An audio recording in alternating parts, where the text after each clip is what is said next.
Hey mamas, welcome back to another episode. I'm Jess. I'm Erica.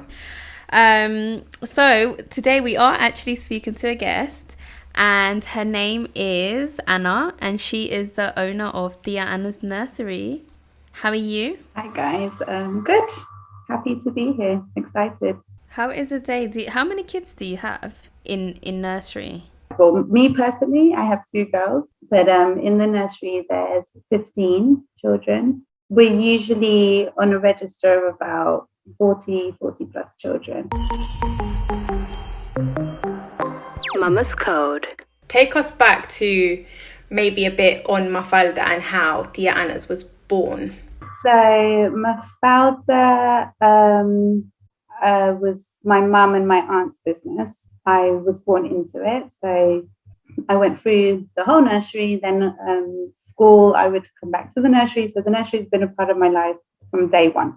It was a charity nursery, really focused on the community, giving children opportunities to have bilingual childcare, and also keep our culture alive, like traditional things like not only the food, which is something spoken a lot of about the nursery, but also little things like doing our Christmas parties and with my father, parties and events with parents. Long story short, charity didn't last very long. Lasted over 30 years, which is a long time, but it came to an end because financially it couldn't continue. At this point, I was starting uni and working in Mafalda. So I was working with my mum, she was my boss, and staff that were my teachers, were now my colleagues. One day after the nursery was going through like a court process to see what they could save, we were told, nope, the nursery has been liquidized. Everybody was really distraught. It was a really emotional day. I'm talking about parents crying, staff crying. It was really tough. Parents then came together, a group of them, and said, no, this can't happen. Not only because of the children that are here, our children, but for future children. This is a great project, something that you've been doing that's amazing. And it's not because of quality of childcare. It's because of finances that you can't continue, and that's just not on. So they all decided that they would create like a little group where they'd support me to find a way of continuing. My dad said he was living in Vauxhall, really close to the nursery, which is in Stockwell, and he said, I can offer the house while you get registered and sort of paperwork and everything. So this went, everything's happening super fast. And I'm like, I'm meant to be starting uni. I don't know if I want to have a business. I don't know if I could do this. But honestly, seeing parents and children and everybody just like, imagine yourself just on a spotlight and everybody just watching your every move. And what is she going to do? What is she going to do? That pressure. And then obviously seeing my mum, that she was just distraught. On top of being distraught, not really with the energy or the mindset to say, I can start again. If anything, I want to be stepping down. I don't know how I did it. I don't even know how it happened. I just found myself with 1,000 pages of application with Ofsted, going to interviews in the nursery with them. Within 3 months, we were given the license, we were given all the certificates, all the paperwork. And while this is all happening, I'm thinking, I need a name. We need to call the nursery something. We need a logo. We need all this information. Luckily, my brother is amazing, and he just got on top of it. And he said, you know what? Mafalda was a name that's very personal. It had a lot of meaning in the representation of this little girl, the teachers, and all the stories that come of Mafalda. He was like, you know what? It can't just be any name. What better than you? And the fact that all the children call all of the staff aunties in Spanish, so somos las tías. He was like, Diana, that's it. Everybody loved it. I honestly didn't have another choice. I didn't have any other, better options. So it's like, okay, fine. It sounds good. It's nice. It is who we are. Tias, and yeah, it's going to be me. Why am I getting emotional? Like, my eyes are swelling up. I'm like, this is such a beautiful story. Mind you, she told me once in parents' evening, so I was already emotional going through all Joel's work, and then she sat there telling me the story, and I like literally could feel tears, and I was like, I wonder what happens next. I mean, Tia Anna's sitting there. It's like, you know, when you're watching La Novela and like all these things happen in the cliffhanger, and then it's like, wait for the next capítulo, and you're like, pero dígamelo ya. Like, I'm literally, my eyes were swelling up, and I'm like, oh my god, he said it's gonna be called Tia Anna. He has to say it. I know he has to say it. Like, obviously it was called that. The thing is, I've gone really fast into it, because before that, like, we closed, and it was that moment where parents didn't know what was going to happen, and nobody, you know, that's it, buildings closed, and it's like, oh my god, is the nursery really just closed? Have we literally, like, is this real? And then from going and opening in my dad's house, and then suddenly one of the parents calling constantly to Ofsted, one of the people told them, oh no, you can continue open, because it's been, I don't know what legal stuff it was or the reasons, but we were told we could continue in the building. So you can imagine everybody then literally calling parents the next day, everybody coming back, like some parents like crying of happiness, just hugging us, saying, oh my God, yes, like there's hope, we can maybe continue. To then having to say again, no, look, I looked into it personally, and I want to make sure we do things right. We can't get in trouble. We have to close. So we had a few weeks in my dad's home, a few weeks in the actual nursery building, like the applications, the interviews and everything, going back into that empty building, like things had been taken and sold, you know, things that they take back from belongings from the business. Luckily, the building was a donation personal to my family, so it couldn't be taken. We didn't have any links to the business. It was hard. Seeing the building empty without the children was the hardest thing that I think we had to face. But to be honest, super lucky that it only took 3 months. By June, we were open again. Obviously, parents, you know, understandably, they had to find childcare. They had to find solutions, because they were all still working. So we had to start from zero. Actually, the first children were my niece, and a member of staff, also called Anna, had 3 children, and it was family. It was staff's children. Then slowly, you know, one more came, and another friend of a friend, and oh my God, Mafalda's back and running, but it's not Mafalda, it's Tia Anna's. We have to get there. So some of the children that used to attend came back. I never forget this one mum. She came and she just hugged me and said, I couldn't stand one more day taking my child to the childcare I was taking them. She was like, not because they were bad, not because of anything. It's just, he came home and he just wanted his Tias. And it's just that, it's just so, you know, when you, oh my God, come back, come here, baby. Tia's here. And some of them saying, you know, the food, like they miss, they're just asking for their sopitas, and they just want to come back home, because that's what we've created, that second home where they can come and they know they're safe, they're loved, they're like they're in their auntie's house, or their Colombian aunties, and then because of that, they want to learn and they want to do other things and listen to what we have to offer, because they're so safe in the environment. Do you know what? You know when you said about the empty building, you know that scene from Titanic when the captain is standing in La Sala looking at the clock. Last one standing. Yeah, and this the boat, the ship's going like that, and the captain is there all sad, crying. I feel like that was you in that moment. I was like, oh my God, this is like Titanic. But you never went down. You came back stronger, and it's amazing to hear and to see where it's at now. Yeah, it's been a roller coaster. You know, we was meant to be starting uni. Well, I did start uni to do social work, so completely nothing to do with what I'm doing now. I also broke up from a really long-term relationship. Like, I'm talking about, you know, your first ever boyfriend, that just suddenly all these changes were happening in my life. Like, you know, I'm now not with this person. I've got this business and I'm 20, I was 20, 21. I'm at uni, so I was juggling all of that. It was crazy, but it's so worth it. Just for all the children that have gone through the nursery, even staff that have gone through the nursery. I know, we're always up for giving new opportunities and experiences to staff. You know how, I don't know if you've ever experienced it, but every young person that's come through the nursery is always like, oh, I've gone different places, but they're always asking me for experience. But if nobody gives me that first shot, how am I going to have the experience? Well, that's the Anna's. We'll give you your first shot. Can I work there just so I can see Caden? I can be the security guard at the door.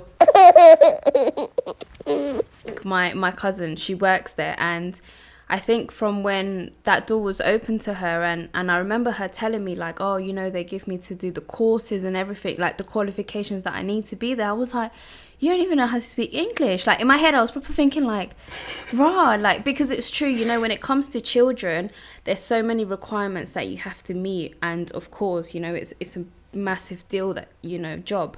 I've applied to jobs and the first thing is like, oh, you need experience. And I speak like well, and I'm like, I've got the grades here and stuff. But then the fact that it's, you guys provide that to them and that experience, and you welcome them in, like you're here to help and be that family. I think that's it kind of shows the value of the place that you're at. I think the beauty of it is that apart from the fact that the government, and there's different projects, private projects as well, that give you the opportunity to qualify, I think the main thing about it is that we all have, if we're teaching children, we're understanding that we all learn in different ways. These children are then going to be adults. And if as adults, we're not then understanding that an adult learns in different styles, in different ways, then what future is there? You could have done okay in school. You could have probably done better if a teacher understood how you learn, that maybe you're not great in exams. You'd rather talk about it. You'd rather have, questions asked and have it more one-to-one. How many people have gone through school and gone into work and then realized they're dyslexic? Lots of different things. With the qualifications you can do whilst you're working, it's a lot more practical. And then it does have the theory side, but then that's where we come in to support the member of staff. Apart from them having a tutor, members of staff, myself, there as a supervisor, can help you put your words together, can help you put the practical side, everything you're seeing and living, into those words. And they give you options like sending photographs, and you can record your answers. All of that is great. Like you said, your cousin, she has much better English now because she's learned it and had, all these experiences. But at the time, her fear of not knowing English, it didn't stop her. She could do it because we were there to help her, to translate, to, get that qualification. And she's amazing at what she does. I have to tell you, like, from when she started, looking now to what it's going to be 4 or 5 years that she's been with us, the growth, everything that she now knows, everything, even in members of staff that have gone, it's not about, oh, you grew with me, you have to stay with me. No, continue, grow, and when you're out there and you're big and you're in your own nursery, remember, oh my God, remember when I was at Tia Anna's and Anna helped me do that's enough. That's enough that you have some values and some of the knowledge. It came from the nursery, that we left a little seed in you. How long has Tia Anna's been open? It will be 11 years this summer. You obviously built your brand and, kept the family business running. Talk us through, obviously, when you learn you were expecting. So now you've taken care of kids, all about kids, but teaching a kid like that and then having your own, it's completely two different things. Let's say a tough 2 years for me. The nursery was doing really, really good. We had a great team, really mixed ages of staff, which I love. I think you can get so much from, the dynamic just works. Having older staff and younger staff, it just all works. I love that. So we were doing great. And then suddenly my cousin became ill.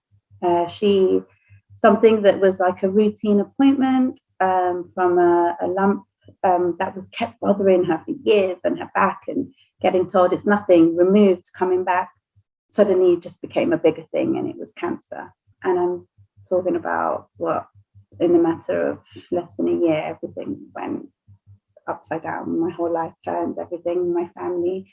I think in that year, I barely went to the nursery, especially the last few months where I was pretty much living in the hospital.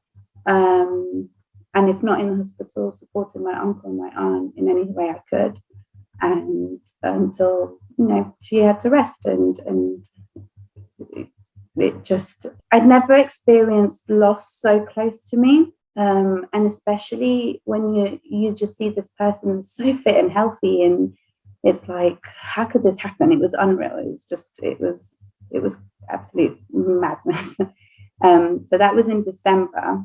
I wasn't doing great. I went to Colombia for a few weeks with the family so we could take her ashes. We'll spend some time together. And then so I went in like May.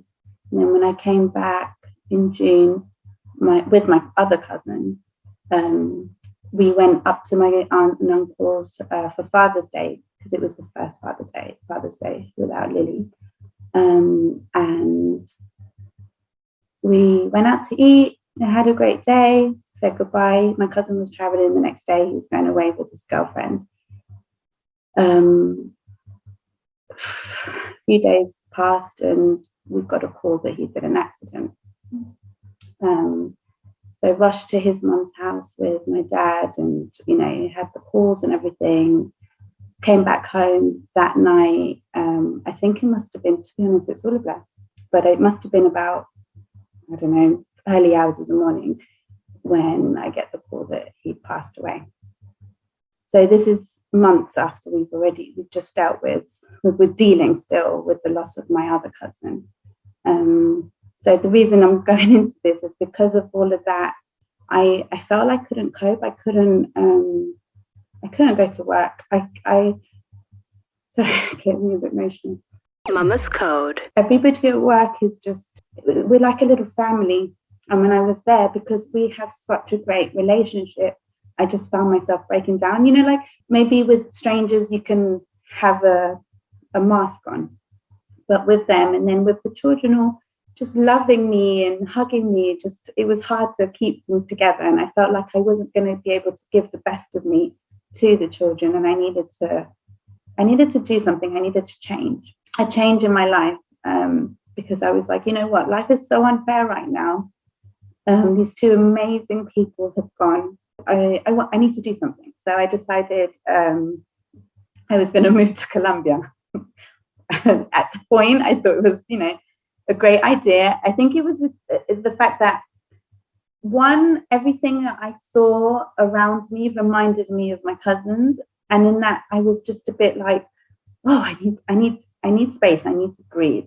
So I said, okay, I'm going to go and I'm going to give some of my time to children in Colombia. I'm going to go and teach over there.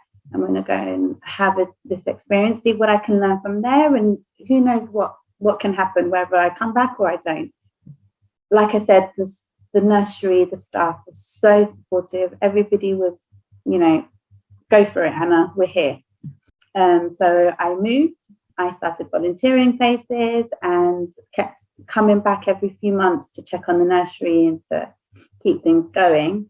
And that's where let's say my support network, my help over there was my now husband. So then we were just friends. He was just helping me out, helping me find a flat, helping me find work and volunteer, all the things that I wanted to do. We'd met from when we were younger. Every time I'd go to Colombia in the summer holidays, he lived in the house opposite to where I stayed. And we were just friends, like, to be honest. Guy wasn't good looking. I had no interest.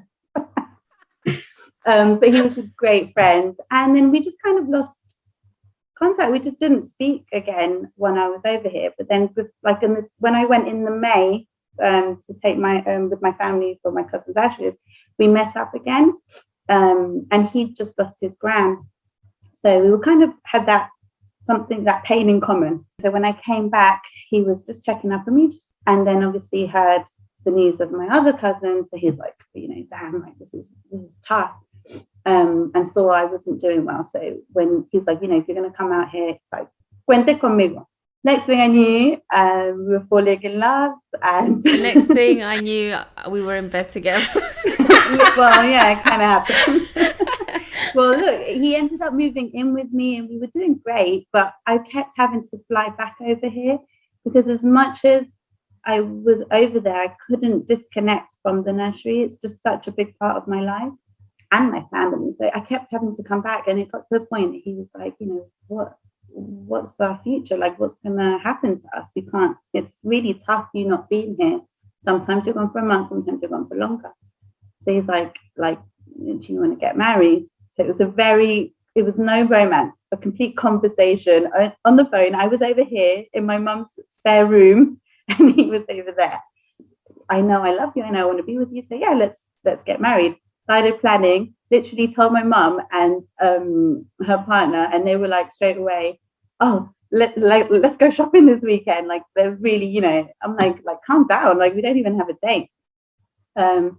So yeah, I did all of that. Then everybody went over, we got married, and we realized like in Colombia, as much as it's amazing and has so many beautiful things to offer, we're both starting from zero over there. Whereas over here in the UK, I had that, I guess, baseline. I had something to support us. So we were like, okay, let's try and sort out how we can get you over there. Let's live in London. And we said, okay, we're not going to have, not going to think of a family just yet, not about babies. Let's get to London first. I'm really, really lucky. My dad's an immigration solicitor.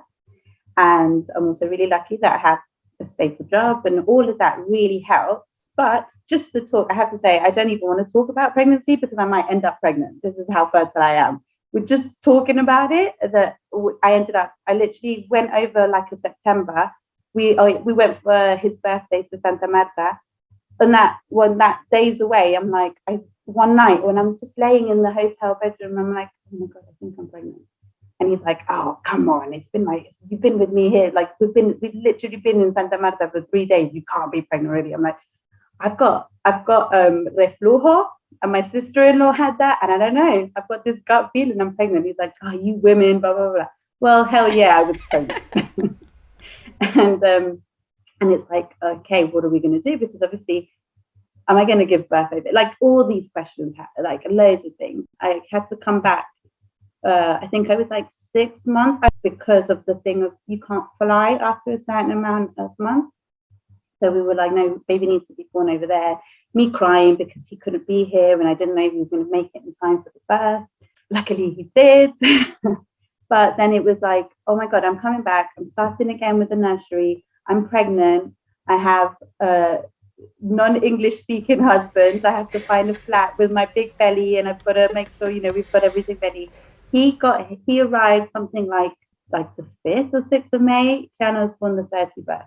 But it was amazing. And he's such a great person, supported me so much that we just did it. It was, again, nursery has up and down. Some months are hard, where there's not the same demand for childcare. You also have to constantly put yourself out there. But we've never been on social media or had a website. We had a website once, but I'm not really, I don't know. I feel like the internet and the news and media have put so many fears in us about these, there's bad people out there, people that abusers and people that do harm. I never wanted to expose the nursery children to any of that. I never wanted to take the risk.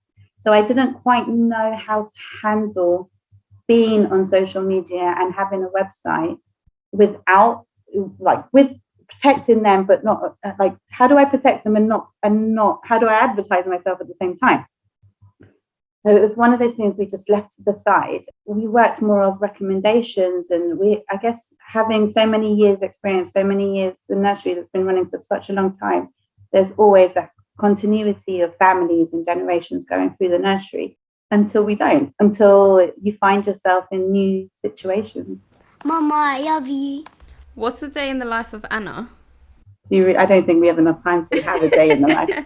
You have to be up before the kids if you want to make sure that you're showered and dressed and have your teeth brushed and the car decent out the door. Usually I'm up by 6. When hubby is here, it's all smooth and great. When he has to work early, it's pretty much chaos. So forget what I look like. Let's just get out the house. Get Kiana to school. Again, with him, it's so much easier because I don't have to take the baby out of the car.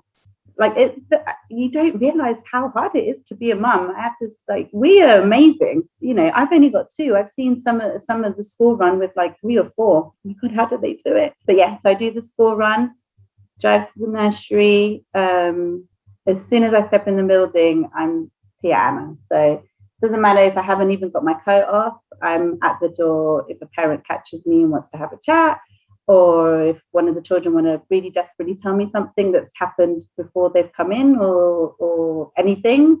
Sometimes it takes me half an hour. Sometimes it takes me 10 minutes to get my coat off and change into uniform. Forget everything in my personal life once I'm in the building. Like, I'm not even exaggerating. The pandemic does not exist when you're in the nursery. Like, we forget about everything that's going on outside. We're just having fun and learning. Our day finishes at 6. I have to say, Mondays is usually my lunch break is my mama's code moment. That's when I get to listen to you guys. And the rest of the days I have like appointments. So now with the pandemic, I don't have all the members of staff working in the building. So some of them are working from home. So some meetings, some things I have to do on my lunch break. And I also have to remember to pick my child up from school. And not only pick her up, but also remember which days she has after school club and things like that, because she was like, Mommy, I want to do this, I want to do that. And I have to, balance it all out. Like this week, completely forgot it was after school club and sent my husband to pick her up. And she was like, not impressed. She's like, Mom, what's going on? That's so crazy because like you still also have to keep in mind every single thing happening with every single child in the nursery as well as the one that is not in the nursery. Definitely. I mean, you do it, you don't even think about it. But like I said, I'm only human and I forget. And my memory isn't great. So I do forget. I remember this one time. So before I had children, my niece was in the nursery. Then when she went to school, I picked her up because my sister-in-law and my brother, their hours were ridiculously long. And one time we had like a nursery event, like a fundraiser. I can't remember what it was we were doing. When suddenly I look at the time and I'm like, oh my God, I forgot Rem. Literally, everybody stopped. I couldn't move. I felt so bad. I started crying and I said, someone needs to go get her. I can't drive. Imagine that. Like, I felt so bad. She's going to be sitting in the office like she's abandoned. I did that. Till this day, you ask her Ren and she says, yeah, do you remember the time Tia forgot me in school? One time. But yeah, that's my fear. I don't want to ever do that to Kiana or Aaliyah. But yeah, no, the nursery day ends at 6 and then I continue because it's not just having the children. So it's a lot to our job. Like we have to plan and prepare and clean and tidy up and sort for the next day. So I don't finish at 6. We continue. And so the girls get bathed and dinner in the nursery. And then they fall asleep in the car on the way home. Again, when Daddy's around, it's great. We each take one. When he's not, I have to have a car seat in one arm and my big girl in the other arm. But you do it because you're a mum, and I don't know what it is, but you just find this super strength that I'm like shaking and I'm like, I can't drop my babies. We do have some occasions where it doesn't all go so great at bedtime, but generally I can switch off after 7 and have some me time, which I think is so important to keep your sanity. You need your adult time. Children need to rest. There's a reason why there's no kids programs on after a certain time. That means they shouldn't be awake. But yeah, that's my crazy day, and it doesn't stop there. So I'm mum 24/7. I have to say, there's nothing better than I don't know, children's love. They're so sincere and so grateful. It's not like an adult. An adult, you know, you can have the best of friends, you can have the greatest family members, but children, the way they look at you, you're just so amazing to them. That's what pushes me to continue with it. I just want to say something that me and Erica were discussing about this week when we were planning for the episode, was that how do you in nursery switch off from, imagine there's a teacher telling off your daughter, and because we were having this conversation and we were like, you know, you're gonna ask me that. Well, no, actually, Jess said, do you think Anna watches the teacher tell las niñas off, and then at the end she's like, you're fired? Yeah, because like, because we would. Yeah, honestly, because like sometimes, like even when the dads tell the kids off and you're looking at them like, feel it in your heart, like I birthed this child, I mean, do not scream at my child. Yeah, exactly. My number one thing to say to any parent, whether you're a teacher, whatever you do, any parent, if you love your child, you want them to be loved, right, by other people. And that means having a well-mannered child, a disciplined child, a well-behaved child, a child that is polite, you know, isn't the child that walks in somewhere and they say, oh no, it's that child again. Or, you know, when the people are doing invites and they say, oh, can't invite Anna because she's going to bring a pain in the ass kids. You don't want that. So that comes with, you know, letting other people be involved, whether it's advice or whether it's in the nursery where I have, maybe with Kiana, it was a bit like, I felt a little stab in my heart right there. But I keep my mouth shut, because it's like, how can I be a hypocrite and tell other children, other people's children how to behave, what's expected, what's right and wrong, and not allow anyone else to do that to my children? That's not fair. And also, why would I want other people's children to be better, you know, all these, you know, really polite, great in nursery, and my kids to be the bad ones in nursery? That's not on. And yeah, they're gonna cry. I mean, it doesn't. So Aaliyah's one.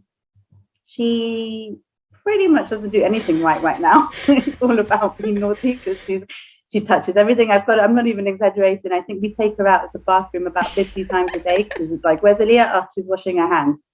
Like, it's just, I mean, she's at the moment at the stage where it's like, I just want to do everything and touch everything. And according to her, she's big. So she doesn't get away. She throws herself on the floor and things. But the staff manage it because I give them the confidence and the security to be able to discipline her and manage that situation. So they'll do exactly the same as if it was another child, because they know I'm not going to intervene, I'm not going to undermine them, and I'm not going to make them feel uncomfortable. Because I think if anything, it's harder for them than it is for me, because I'm their boss. And it's like, oh my God, I can't tell the boss's child off. But actually, because I'm always saying to them, if they do wrong, you need to tell them they do wrong. And I know that you're going to do it right. And to be honest, nursery is such a structured and has so much, and there's such a clear routine and boundaries. Children don't really push them too much. They know so clear what the consequences are. Mainly it's like, oh, we don't get to, you know, we don't get to join in with like Thea Anna's silly story times or something like that. Like, they'll know they miss out on these good things, so they don't tend to push it. I have to say, we rarely get tantrums. And again, it's also, apart from the routine and the environment that they're in, we're there 100% for them. At home, we're mum, we're wife, we're sister, we're aunt, we're all the different roles. We're cooking, we're cleaning, we're doing everything. I don't have to clean in the nursery. I do have to clean tables and things, but I don't have to clean while I'm with them, is what I mean. I don't have to do all these things. I don't have to cook while I'm with them. I'm there with them. I'm on the floor. I'm rolling around. I'm doing numbers like with my body and all these crazy things, but I'm there 100%. So there's not really any time for them to be upset. Like, why would you be upset? I just want you to know that if I was a teacher, I would 100% fire everyone who told my child off. I was talking to Jess and I was like, honestly, like, it's that thing, because even like when Camilo tells los niños off, I'm just like looking at him like, you really want to die, don't you? Like, I will smother you with this pillow. But I understand. But you know what's crazy? I find it harder when my husband tells the girls off. Well, not the girls, but Leah, like, you tell her no and it's like, haha, yeah. But with Kiana, I do find it harder at home than I find it in the nursery. Or even think about school life. Like, I didn't even think about it. I'm like, you better be good. Like, don't shame me, girl. Just back away, dude. Back away from the baby. I don't know, what is it? What is it? Why is it? I think it's because you know that they're doing, like you said, they need to keep their boundaries, and we're here to play and learn, and not that it's not like that at home, but you know that it's more on a personal level that he's telling them off. No, and the thing is as well, like, you're spot on. At school, at nursery, they're not going to shout or like threaten with the la correa or whatever. Like, the one thing that really irritates me, and he knows it, is the threatening. And obviously it's hard for him because he's got the pressure of me, the teacher, telling him and teaching him how to do things, and him with his really Colombian ways. I didn't get that when I was young. So we're like, you know, when he's like, hey, te voy a dar un fuetazo, I'm like, oh, you're gonna what? Pick on somebody your own size. Social services. Really? Are you really gonna do this? Are you really gonna follow through? He's like, yeah, no, you know I'm not. But don't threaten her. Like, it's all learning, and he'll literally do that. And after he's dying, he doesn't know how to cuddle her, and like, just because he's like threatened her with doing it. God forbid he actually ever goes through with any discipline. Because that's the thing. This is why they argue with a 4-year-old. Like, she argues and she's like, papi, usted es muy lento, usted es un desordenado. And I'm like, this is because you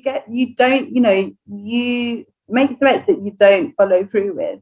And then you're all up and cuddling her, like, you know, apologizing for telling her off for something she did wrong. Like, I don't know how you do it, because like I say this to Jess, that, you know, having your children, and we've had this conversation with another teacher. I was like, how do you keep your cool with children? Because you know that sometimes kids are really annoying and they do things like, I know Caden for one, like, he has like this smirk that pisses me off, and it's like, you know, you're doing it wrong and you just like, nada, and I'm like, what is your problem? Like, me provoca coger la chancla y tirársela. How do you deal? Like, there's just so many personalities and each child is completely different. How do you keep the patience? One thing to remember is, like I said, they don't behave the same in school as they do at home. We sometimes get the true colors because the children have gained, I think, the environment we've created of that family vibe. But the more comfortable children get, the more they show themselves up. So take it as a good thing if they're giving you their attitude and their tantrums. Is because they're so comfortable with you, they can express themselves. I don't need my child to express himself to me in that case. You know, there's different personalities. You get to know them so well. Like, think of this, imagine this. I spend more hours a day with your children, other people's children, than my own children. Because even though so Kiana and Aaliyah went through the nursery, Aaliyah's still there, but Aaliyah's in the baby room and I'm in the big room. When Kiana was in nursery, I was in the office. I wasn't even teaching back then. I was in the office, which I hated. I'm so glad to be teaching again. But I know when you're taking something sneaky from the tray and put it in your pocket. I know when you're up to something. You know, little things, like, you know what they're going to do before they even do it. So you can stop things from happening before it gets to a point of upset or tantrums. Again, because you're there with them, you can see everything so clearly. It's not like, you know, you're rushing around at home doing other things.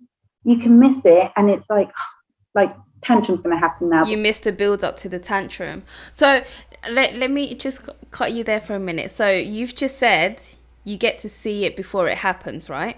Right now, when I go on a walk, I hate going on walks because it is tantrum central and it's exhausting. So when I go on a walk and I let him run free, but when we're going to cross the road, I say, you know, dame la mano que vamos a cruzar. And I explain to him, look, viene el carro y te hace ouch. and I do like the splatter face. And sometimes he's okay, and sometimes. So just yesterday we went for a walk, and I already knew he was going to throw a tantrum because he wasn't going to want to hold my hand. So before we even got to the end of the road, I literally kneeled down and I was like, "Bebe, vamos a cruzar la calle, mira." And I started like setting the scene for him. Like, we got to the end of the road, I was like, "Dame la mano," and he was like, and he literally just throws himself on the floor and he lays there in plena calle, and he's just flat on the street, literally like this. Or he screams. Just lay with him. Yeah, that's literally what I did yesterday. I just sat next to him and I was like, well, this was the 5th road that we had crossed. So that was 5 tantrums within 10 minutes. And I text my partner and I was like, going on a walk with Leo is is literally tortura para mí. So just there, it's like, how? Like, I know it's going to happen, but which is why I put myself down and I make it fun, but it doesn't work. Yeah, toddlers are savages though. They're dickheads. They do not care about you. They wake up with violence in their head. 100%. I would say preparation. Prepare yourself. Before you've even gone out of the house, get yourself your goodie bag. What you're going to have in your bag, what do you need when you're out? How long are you going to be out for? What time have you chosen to be out? Is it when it's coming up to him, having a snack, lunchtime, nap time? What's going on? Because all those things will make everything worse. Like, no one wants a tired child, a tired toddler or hungry toddler. So bear in mind all those factors. And then if the issue, I would say it's really difficult. Every child is different. Every situation is different. One day, one thing works, and you're like, yes, I nailed it. Next thing didn't work the next day. I would say if you've thought of all those previous things, and then the issue isn't that you're crossing, the issue is that he doesn't want to hold your hand. Maybe try different things. So the backpacks with I don't like to call them leads, but I mean that's what they are. They have hand-to-hand ones. I would literally be walking my dog and walking my child. I guess don't focus so much on what you need him to do, but distractions around, have conversation, play a game. I don't know, simple games like, oh, let's jump together. Come hold my hand, let's jump together. And he doesn't even realize that you're about to cross the road and he's holding your hand. Come and hold my hand and we can't step on the lines. I know he's little, but he will copy everything you do.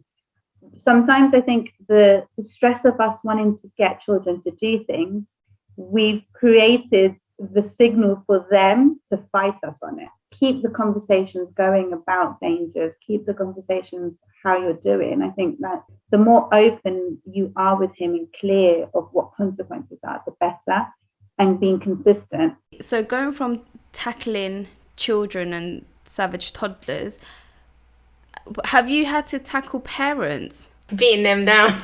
Obviously, you're not pinning them to the ground.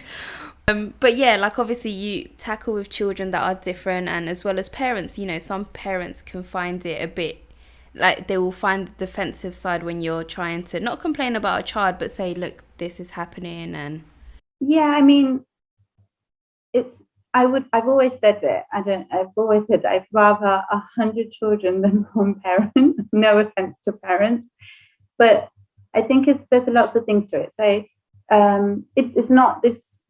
Like, it's not everybody. We have amazing parents and, considerate parents and understanding parents. Like, it generally all works very well.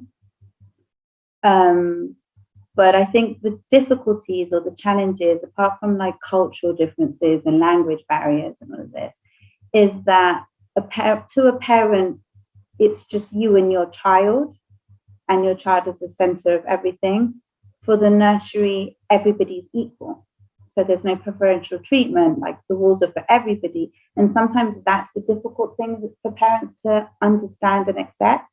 It's like, oh, but no, my child does this, and it's trying to explain to them. I think if you want that type of childcare, I think you need a babysitter or a nanny, because that will give you your individual needs. Whereas we need to, as a whole nursery, certain things need to be for everybody. And some things will be more individual. Some things, we do take into account all the children as individuals and their personalities and everything that comes with it. But I mean, I can't have, because you wake up at 10 o'clock in the morning and you want to bring your child in at 11 to have breakfast, you know, that's not going to work for the nursery or for your child, to be honest. But, you know, if you're willing to work around this, but, you know, it doesn't always work. I think a lot of it is on how we approach parents and how we can create that relationship, whether you trust us with your children. And, you know, we're honestly doing the best we can, but we also need you to input as well.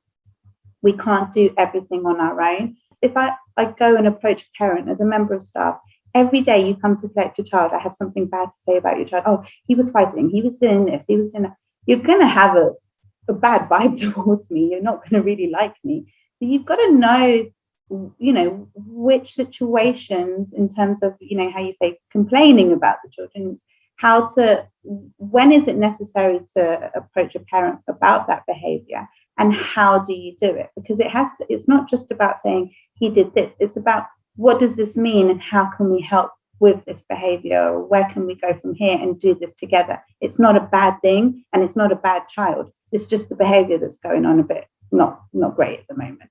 And making the parent feel like we're not attacking you, we actually want you to know, so that we can do something together. Is something going on? Is there a change? You know, this year has been really tough on children, or last year, well, it's been a year, nearly a year now. And children have, you know, stopped socializing as much, been away from nursery months on end, having to settle back in. There's been new siblings. There's been, you know, some children that are used to seeing grandparents all the time that aren't seeing them anymore. Loads of different things. Some children have lost members of their family. So a lot of things have happened that have actually made children's emotions a bit more difficult for them to express and put into words. Some of them can't put them into words and don't even know what's going on, like what's a pandemic to them. So it's understanding everything around us. Parents' lives, you know, you can't take it personally when a parent maybe comes in a bit stressed, because we don't know. They could have lost someone. They could be facing some stress of, you know, health issues. They could have lost their job. They could, you know, be worried about finances, be going through something with their partner. So many things to so many like different families that you can't take anything personally. I've been verbally abused. I've been one parent came in trying to attack us. Like, it's so many different things that have happened. But honestly, I can't let that take over, because my main thing is the children and their well-being. And if you want to work with me and we can do things together, amazing. If you don't, I just have to manage the situation and do the best that I can with that. Obviously, you've mentioned that you've had Kiki at nursery, like since she was a little baby, all the way until obviously going to reception. How was, obviously you have that attachment and that control, although she might not have been in your class or, you know, you be around all the time, but you had that kind of thing. If and when you wanted, you could see how she was up to, you know, you would see her in break. You had that control of seeing what she was doing, and you knew everything, the ins and outs. How was it when she moved to reception? Like, talk us through that first day. And obviously not just your attachment, but hers. Like, all she knows is her mom Diana and her abuelita, and, you know, las tías in the nursery. I found myself telling myself what I tell parents every year: they're gonna be okay, they're gonna adapt, you're gonna be fine. Remember your first day leaving them at nursery and how little they were. Now they're bigger, they can communicate, they can express those things. Telling myself, oh my God, don't panic, Anna, she's going to be okay. I was fine, to be honest, until my husband said, she doesn't understand English, she's not going to speak English. That's when I was like, what? Don't do this to me right now. We're literally a few weeks, like, she's going to be gone. I can't protect her. And then it's like, no, rational, like, you know, Anna, don't be silly. Like, I remember my first day in primary school, I didn't speak a word of English. I didn't understand at all. I remember them calling another child to help me, like, settle in and help me, like, with talking and everything. But I was like, no, Kiki knows things. Like we as much as we all speak Spanish around her, and nursery is all in Spanish, we have introduced more English in certain parts of like the daily life of the nursery, and everything around her is in English. So actually, she knew way more English than we even thought she did. So that, that the panic went off, and I do the graduation every year. I have to say, I wasn't as emotional. I don't know. I was more emotional. I've been more emotional the previous years. I don't know if I was just trying to block my emotions, but I was pretty cool. I did my speech. We did our presentation where they sing, handed out certificates, and took some pictures. And then, I didn't cry. I was fine. So I thought, I've got this. I'm good. I think it was 2 settling in days. The first day was about an hour, and the second day was 2 or 3 hours. The first day, very excited. Everything was fine. I left her all good.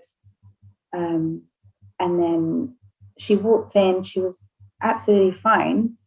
I walked back and sat in the car and burst into tears. Like, I was crying, like, that cry when you can't breathe and you've got your full-on ugly face. that deep cry.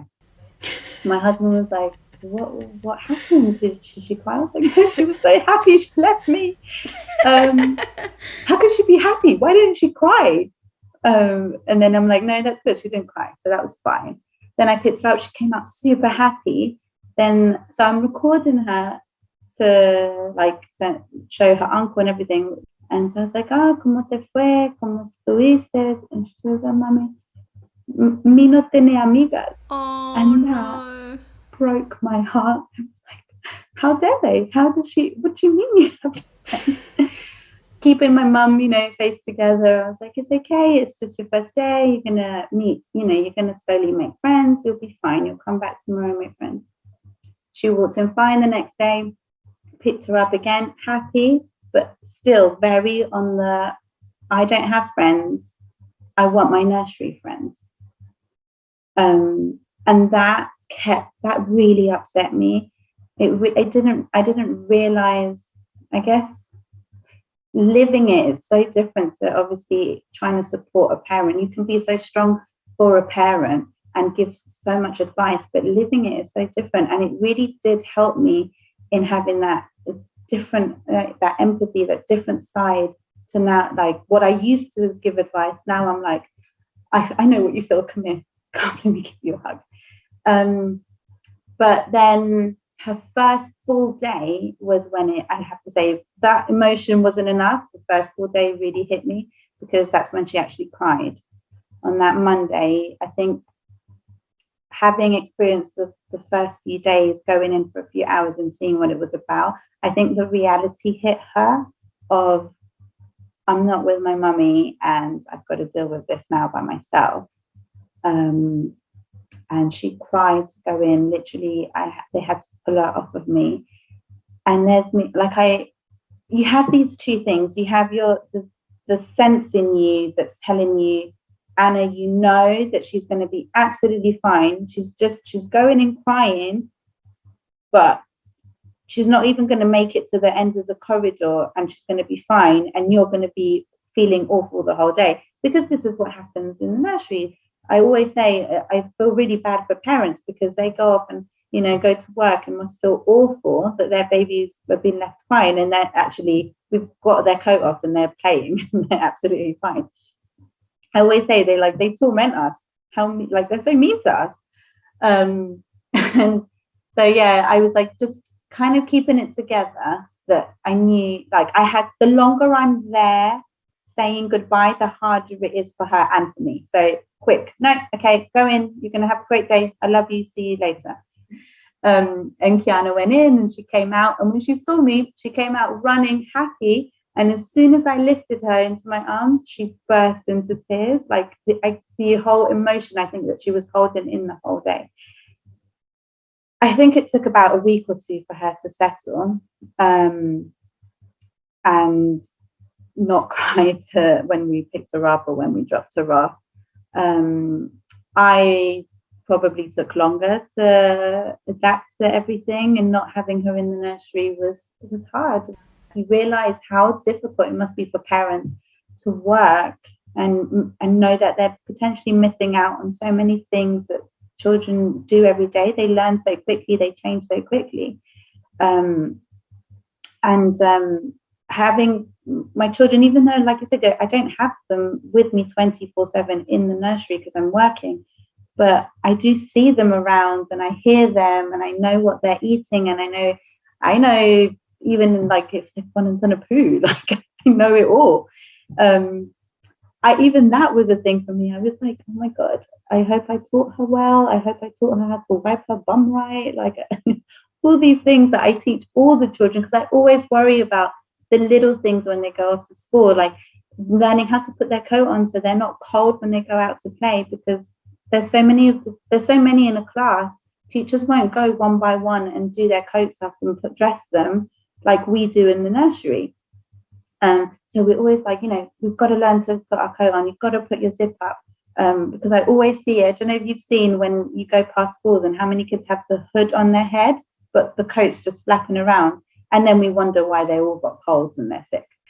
It just put another way of seeing things. I literally felt much more connected to parents when they leave the children with us. It made me, want to change things, even like, Erica's been with us for a while. I don't know if you've seen it, but I feel like the nursery's evolved a lot and we've learned so many things and we put them into practice. And even with limited resource, we're really trying to take on these experiences and put them, into practice. So we're making children's lives and the transition to school easier, as well as parents.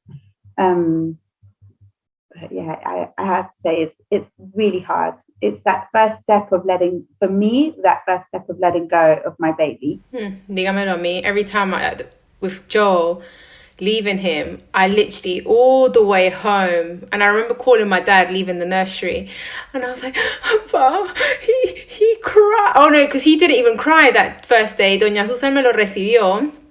And he took, I don't know why, he took like 4 teddy bears. And she was like, does he, because you guys do the settling in thing. So if that's what he settles in. And she was like, él usa todo eso? And I'm like, no, I don't know why he brought it. He just wanted to bring it. So she was like, oh, entonces lléveselo so, it's not around. And I was like, okay. And I was walking with the teddy bears and smelling them. And every 10 minutes, I was like, hello, él todavía está llorando. And Doña Susan was like, no, he stopped crying ages ago. And I was like, oh, okay. And then it continued and it continued. But he would literally walk in like nothing and then kind of be like, where's my mom? So he'll have like little off days and then leaving Caden was, I think that's why I decided to put him in just before Joel left, para que no me era como tan duro, just so he could settle in knowing his brother was with him, because Caden didn't cry. He was fine. And then when Joel left, that's when he kind of thought, yo, where's my brother? I want to go too. It's our time's out of here. But now, like, he, like, literally, all he does is, tia, and sometimes I'm like, vamos a la casa de la tía, and it's like, obviously his other tia. He's like, la Tiana? And I'm like, no, tia Alejandra. No, tia Alejandra, no, Tiana. I'm like, Caden, come on. Sorry, tia Alejandra.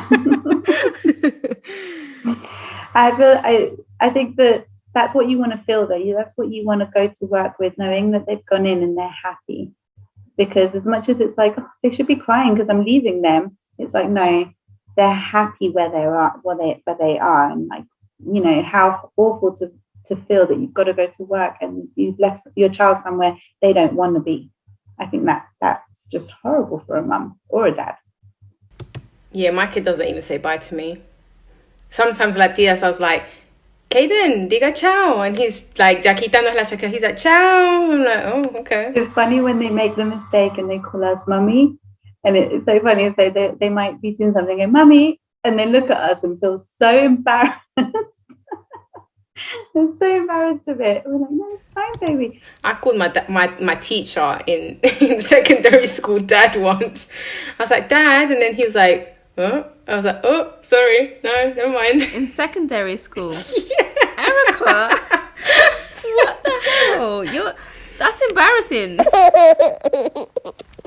What did the pandemic do to Tia Anna's? Because I think most people don't understand what the impact, and I'm sure people understand in terms of businesses, but as a nursery, and obviously having gone through it once where the nursery was closed because of financial difficulties, what were the fears when obviously, you know, that time where you heard we have to close and you didn't have an end date of when this would be over? And even till now, the difficulties of, you know, like you said, like some parents have lost jobs, so you have less kids. In terms of fear, it was fear of the unknown.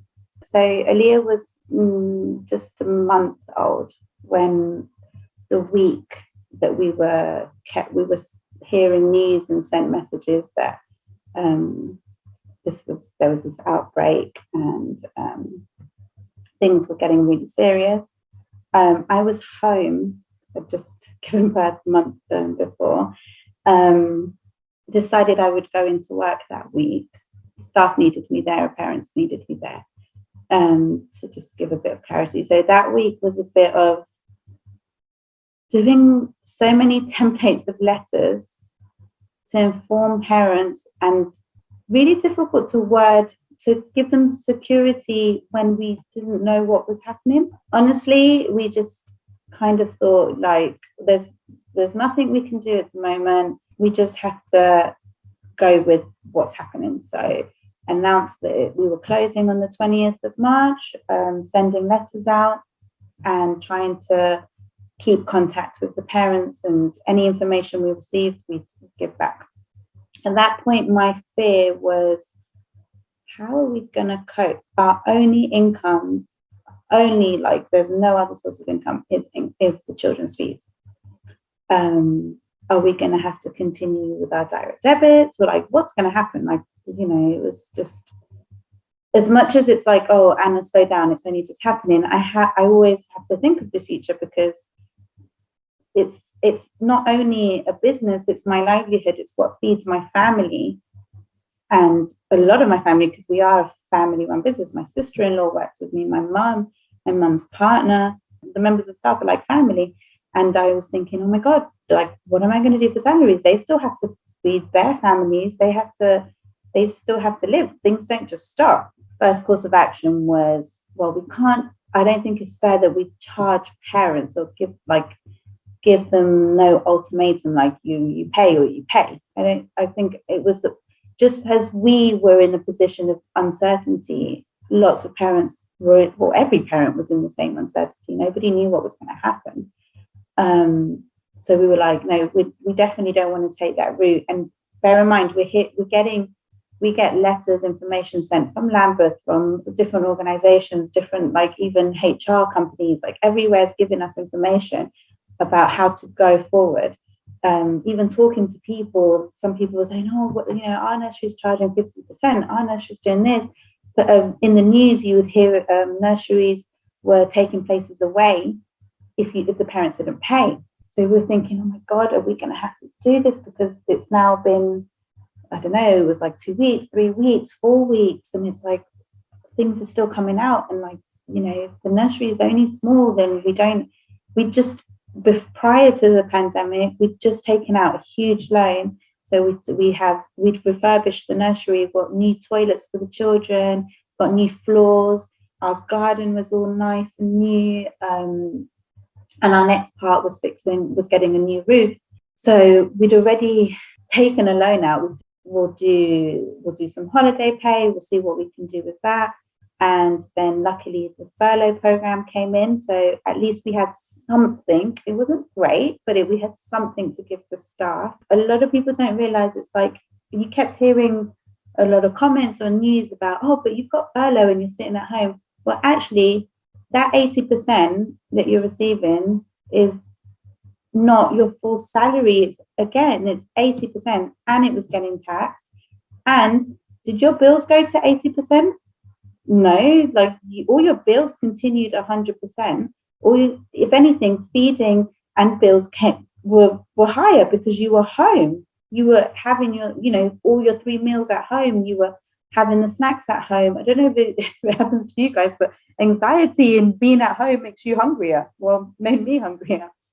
The stress, so you're spending more, but you were locked up in your house. So more electricity, heating. It was still cold back then.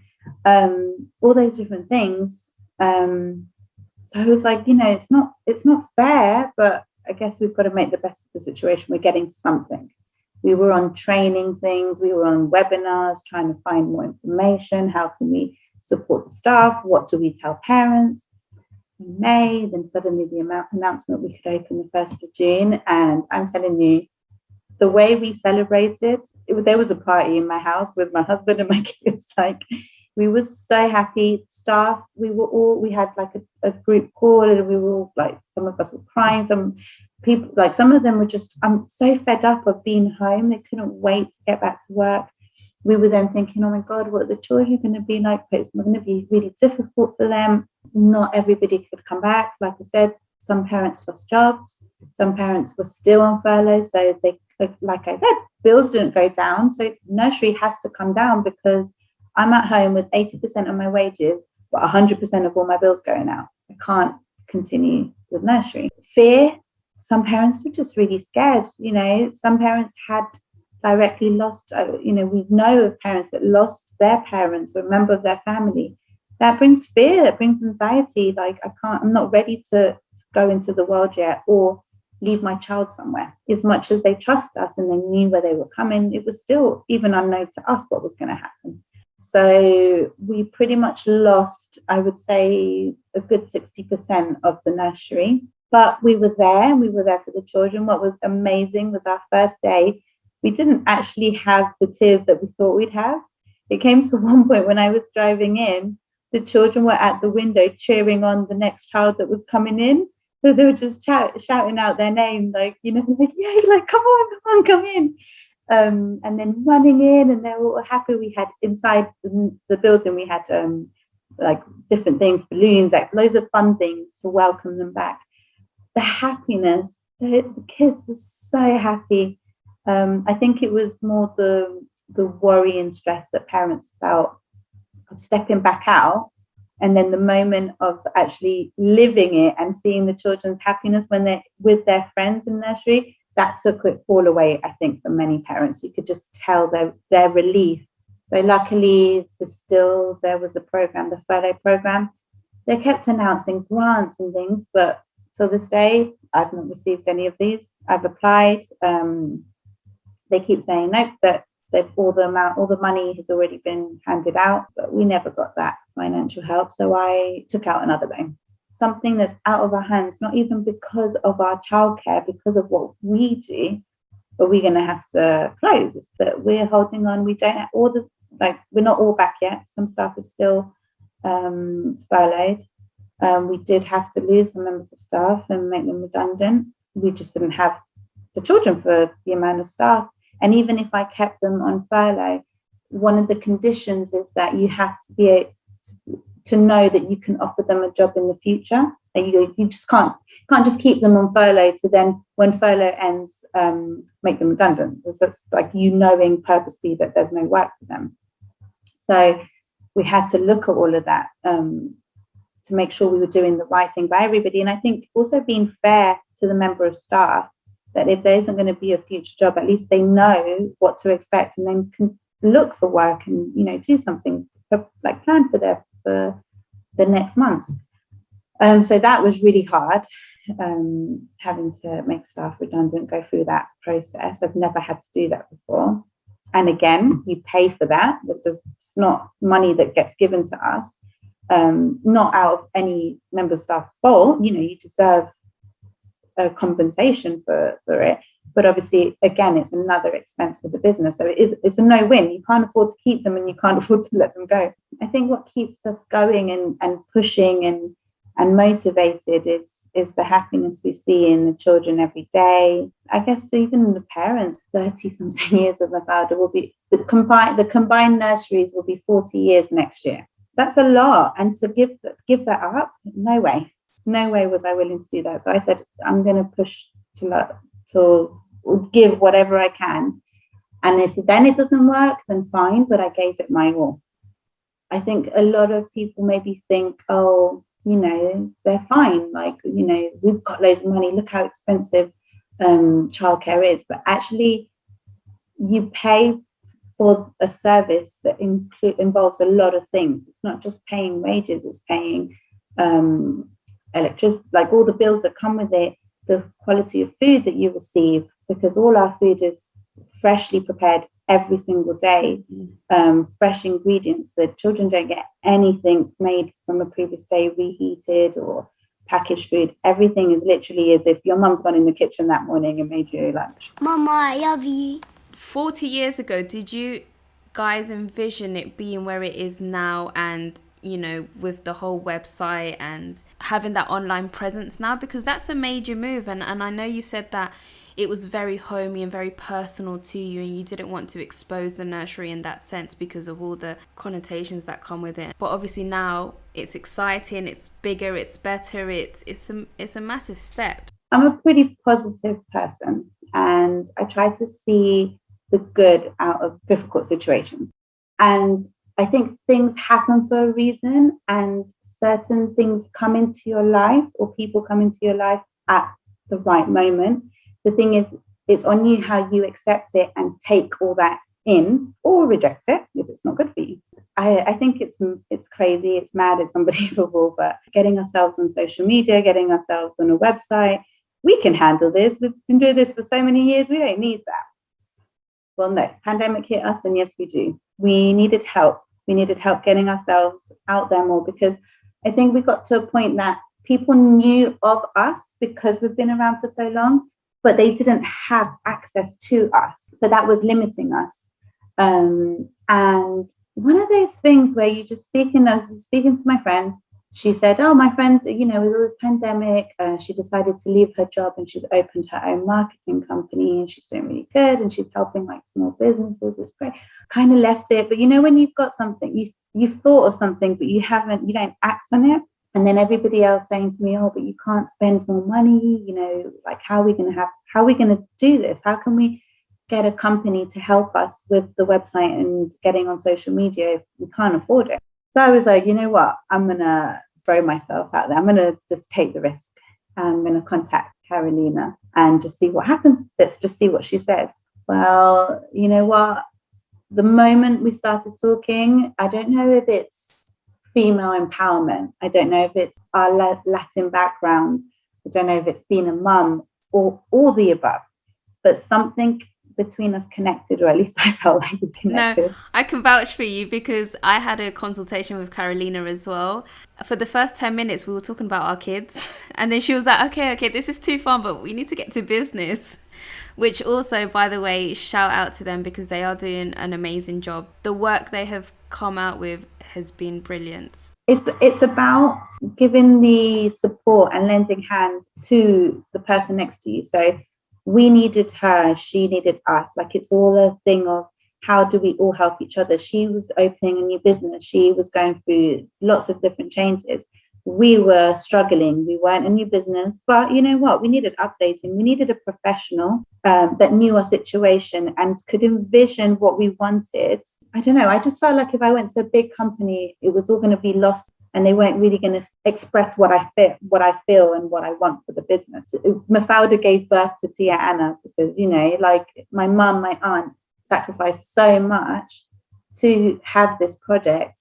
And then I came in, and there's so much connection to all of it, so much family into it, that I don't know, she was just perfect. And she brought up all these ideas, and it fit to the idea of me not exposing the children as in, check these children out, like I'm selling them, and, that kind of vibe. I don't know.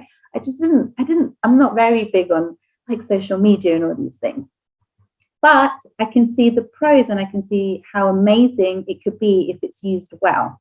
And that's what she's done. She's created a beautiful website that really does represent our heart, like us, not just a business. So, I guess the pandemic for me brought something positive. It changed my view, my idea on social media and websites and on this online world. It also opened my, like, I guess it, I don't know, it brought me out of my comfort zone. It definitely did. Made me do things like this. I've never spoken on a show before. I've never done videos. Oh my God, doing videos for website. Let me tell you, pressure. Like, you're watching it every move. Oh no, I look awful. Like, cringe, cringe, cringe. You don't want to watch yourself or listen to yourself.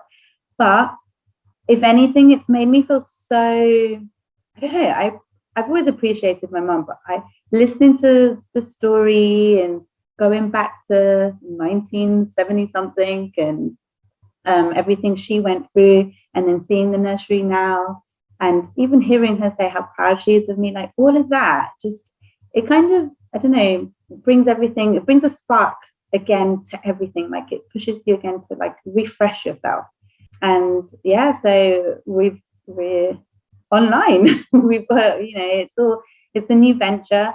We've got a new system as well that's coming up for the parents to use. It's parent mail. It's a new way of us connecting with parents and things. And all of that's, again, moving on to online. It's not just about the new business that it can bring to us. It's how we can also connect with our current parents in different ways. Like, them getting, the parents are getting to see the children in things that they've been getting up to in the nursery, how they're eating. Everybody was really big on, and is really big on, our food. So I started doing the like photographs of our daily like lunchtime. Can I say something? The reason why I mentioned before is I miss your lunch videos. Not just, I obviously love seeing the kids, but also you give me so many ideas to cook. Sometimes I'm like, Jess, what's for lunch today? And I constantly, like, literally, if you look at all my conversations before like 12, I'm like, guys, what were you guys making for lunch? And just looking at you guys, I'm like, I'm gonna make this tomorrow. And because obviously my kids have gone there and they've tasted the food, I'm like, yeah, they'll like it, so I'm good. Let's just do this now. See, that's what's nice, that it's not, like I said, it's not just about getting new business. It's how we can continue that connection with parents that we are with us right now, and how we can help you. Like I haven't said it enough, Caroline is amazing and her ideas, but we've got so many things that we want to share, like ideas for weekend activities. Like, we started last year our newsletter, and that's been a hit. Like, being able to share a bit of the month with parents, and that's just for our parents. That's that you get to share that even with your family, because parents can forward it onto their family, and it's really nice, especially in these times when you're not getting to see them. It's something like that other family members can look forward to seeing. I would love to see more parent input, so like parents be more involved in the things that we're doing. But again, we've got to understand that we're all busy. Parents are working, they've got lives going on outside. But again, I think what we try, our next step is to encourage you also, parents, being involved in the newsletter. So like, we're doing these new challenges that we want parents to get involved with the children at home, and then take pictures so that we can put them in our newsletter. Just things, because we show the children the newsletters, and for them to see themselves, their friends and their family, it just brings it's so important for them. They feel so valued, and they feel so like, oh my God, that's, look everybody, this is my mom, or look everybody, this is my sister, my brother. And I feel like if the parents are showing them at home as well, they can say, no, look, mummy, that's my friend, or this is this, and we were doing this. All opens up conversation, opens up new learning experiences. So again, all the next things we'll be doing to get mummies and daddies more involved with us. I can't wait to see Erica do the challenges. Wow. Out of all the speech, that's your only input. Thanks, Jess. That, and the fact that the other day you guys posted a picture of your lentils, and I said to Erica, oh, well, at least the kids had lentils with everything, because that day I was making lentils and I was missing papas. And the week before it was like, oh, I don't have tomates, and I'm like, why is there always an ingredient missing in your lentils? And I think that's also something that when the kids leave, they miss so much. Not only, and you can tell, because like when Joel left Diana's, I remember the first day, like he was very, very hands-on and going to his new school, and I remember him telling like Tia Susan and all of them, like, oh, he was so excited because he was going to his new school.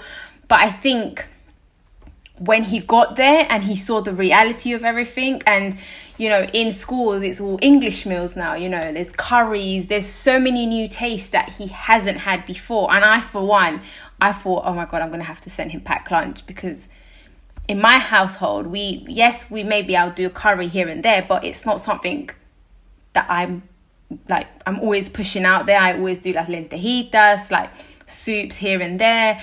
So he had that connection with the nursery.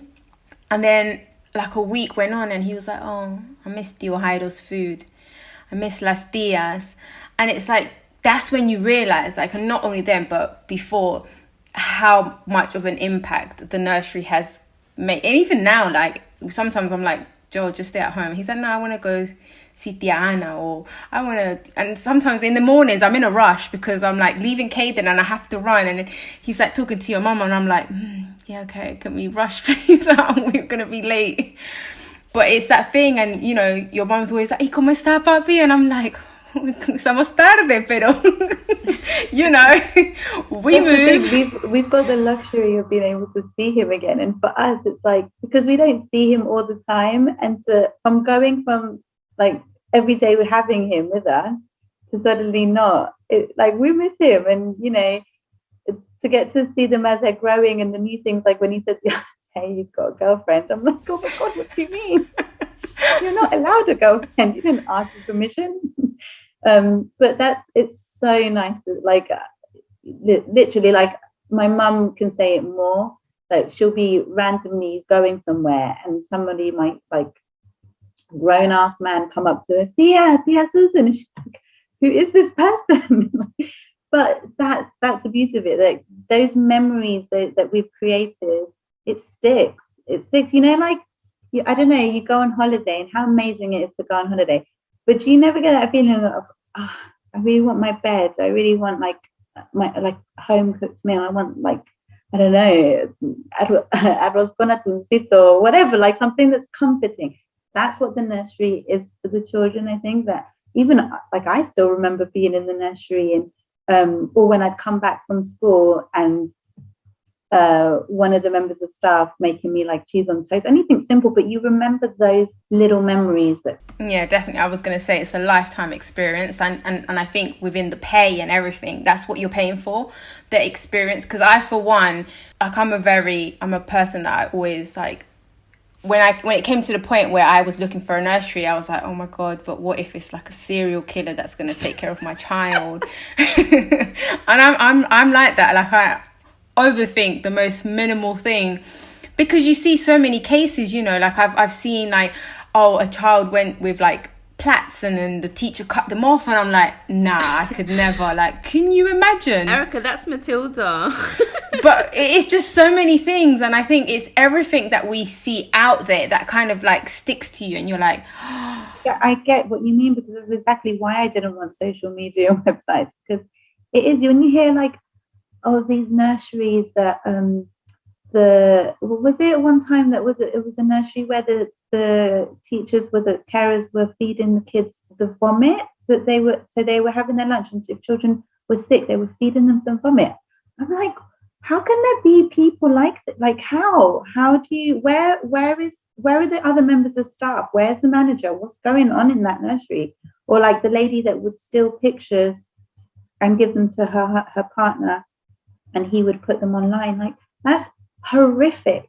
I don't blame people for not liking nurseries or feeling wary and scared. Oh my God, guys, I know we're about to wrap up the episode, but did you guys see that news about that supply teacher that was touching up his students from 9 a.m. to like midday, when the girls literally like went and reported him, and the mom came out, and well, after school and she got there, and she obviously retaliated and was shouting at the teacher and everything.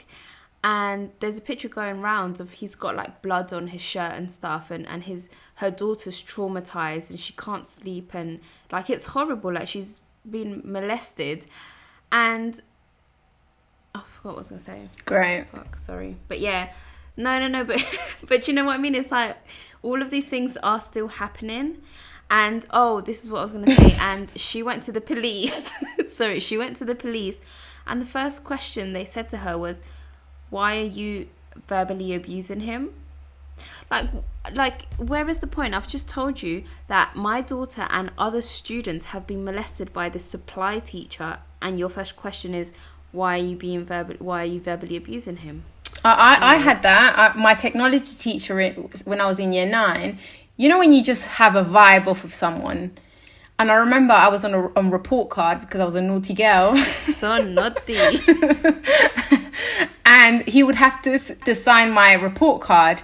I would give it to him at the beginning. Just sign it there and give it back to me. No, he would say, oh, we'll wait for everyone to leave.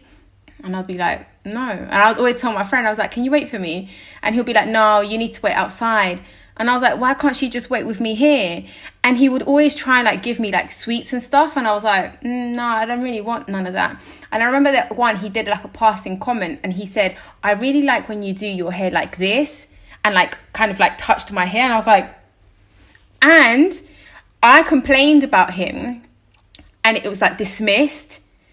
And then when I was in year 11, mind you, I was in year 9 when he did this. When I was in year 11, the police raided our school and found pornographic pictures of students on his computer. I should sue them, shouldn't I? I'm going to go sue them though. I'm joking. It's sad that there's so many people that abuse their power. I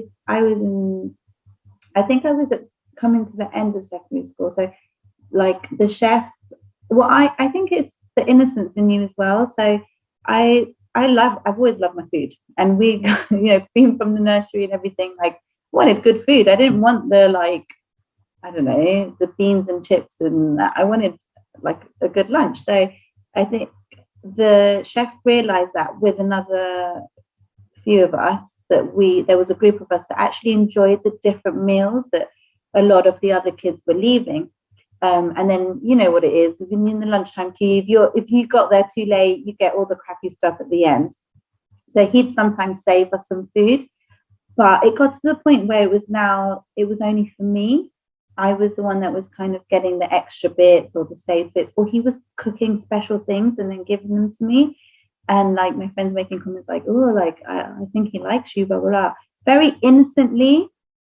And it wasn't till, so he suddenly just didn't come back to the school. I don't know what happened. When all of a sudden I've left school, I'm in college, and every year for my birthday, he would post or deliver personally a cake to my house. So how the hell did he get my address? Because it's not just handed to you. Like the staff don't know the parents' information. I only like the need to know people, right? And then like sometimes he'd ring and I could see through the what do you call it? Peephole. The peephole on the door. I'm like, oh my God, it's him. And I'd run upstairs, call my brother or whoever's in the house. It's him. I think my dad once answered and was a bit like, what's going on? Like, oh, okay, thank you, but bye.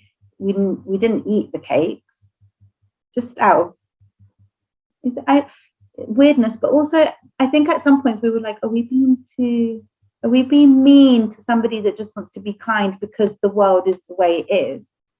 Or actually, do I need to watch my back? But again, we didn't want to take the risk, so we just said that. It got to the point, well, we moved from there, and obviously he didn't have any other address. But literally, like sometimes I would just he'd post it or leave it outside, and it just, I don't know, it became a bit much. But again, like I don't know if I'm being judgy or misinterpreting it, but there's weird people out there. I just wanted to say kudos to you, and I know you've jumped onto the website and internet world, but from just word to mouth, you guys did extremely good those years that you just basically had nothing else, like people just call you. Because I got recommended by word of mouth. And I remember even before I had kids, I knew that I wanted my kids to go to Mafalda because I had always heard Mafalda. And I was like, yeah. But I just never knew where it was until my sister's friend's son went there, and she was telling me once, and I was like, oh, it appeared. Of course, that's why I wasn't finding it, because it was Mafalda in my head, and now it's Diana's. So yeah, no, definitely congratulations on how far you've come and how far you're going to go, because we need to manifest this. You know, this website is only going to bring you bigger and better things. So we usually like to end the episode with a golden tip. So many things I could say, to be honest, because I mean, there's different parts. As a mum, I would want to tell all mums how great you are, no matter how you've decided to bring your children up, whether it's your stay-at-home mum, you're a working mum, part-time, whatever it is, sole parent. It's tough and we don't get enough credit for it. Do you and what you feel is working for you and your family and your baby and your teenager, because I think everybody's very quick to judge, but they don't live what you live. I think more support between women is needed, between us, like I was saying before, Carolina and her business, like how much we can all grow. There's room for everybody. There's even having more nurseries. That's great. I can't teach. I can't help all the children in London. There has to be more childcare, as long as they're all doing the right thing for the children that are in their care. That's what's important. It's not about just come to me. No, like we can all learn and help each other. Businesses help each other. Latin businesses, I think there's so much division between the Latin businesses. When we can all be united, we can all help each other and grow together. So back to mums, you go girls, like keep going. And if you need support, we're here to help too. And then in terms of business and a working mum, again, do what works for you. One thing I've learned, and I'm still learning to manage, is the guilt. The like, oh, Kiki, you know, she's been at school all day, coming back to work. It's such a long day, and I'm working all the time. Well, actually, when I look at the bigger picture, she's happy. She's with me. She knows I love her, and she knows that I'm working to give her the best that I can. So that guilt, like you're giving principles, that different values, things to your children. You're showing them all your capacities, everything that you can offer, being a role model. Again, even if you're not working outside of the home, you're working in the home. Being at home is probably harder, I would say, some days, than going out to work. But all of that, you're great. Keep going, girls. Thank you so much. I think everyone probably always needs a reminder of that you really do got this. And even if you don't think you do, you do. And the thing is, you don't really have a choice. You just kind of put your shoes on and go. Thank you so much. Just look at the bigger picture, I would say. You're happy. You're doing good. I feel like we're really bad. I've left out the dads. That's a great too. No joking. That's a great too, but you know what? We're better. No, but you know what? That's a good point. They are, because imagine coming home to a wife that's tired of the day and exhausted, and she's literally shit, and then it's all thrown on them. Give them give them some credit. No, but I think Anna, you did give dads. Yeah, exactly. You said, you know, when he's around, everything runs smoothly. So definitely kudos to dads too. The dads, all the support, you know, whatever partner you choose, that's like, yeah, it's, I would say, hands down, like being a sole parent must be a really hard job, because it's hard enough when it's two of you.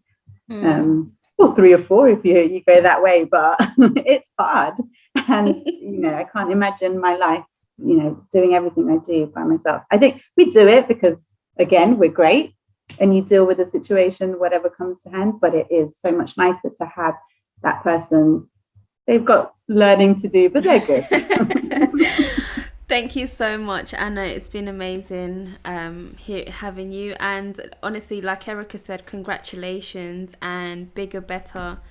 And yeah, so excited for everything that's to come, because this isn't even the end, to be honest. This is the beginning. I feel like I need to have another child so I can experience it. I don't think I'm ready to let go, because Caden's got like, another year, 2? I don't really know. Maybe I'll adopt one. You should get puppy services, so like that I get a puppy and you guys can take care of it? Listen, Kiana is so obsessed at the moment about getting a dog. The other day she goes to me, no, mommy, it's okay. Yo no quiero eso. Un cachorrito mejor. Like, what? No. And then she makes a point to say a real one. So, like, to the point that we're finding ourselves having conversations like, oh, should we get a dog? And, you know, actually it might be really good for the children. Some children can't have pets at home because of space and time. We could have like a pet, a Tia Anna's like mascot kind of thing and all of that. But then I'm like, reality hits and it's like, can I really, when would I take this dog out, like, to do doggy stuff, not just use him to come like be a toy for the kids. And poor dog, even just with Aaliyah, like, poor dog, I think he'd be hiding everywhere, or she'd be hiding everywhere. You can borrow my dog if you want. Mama's Code out. Mwah. Mama's Code.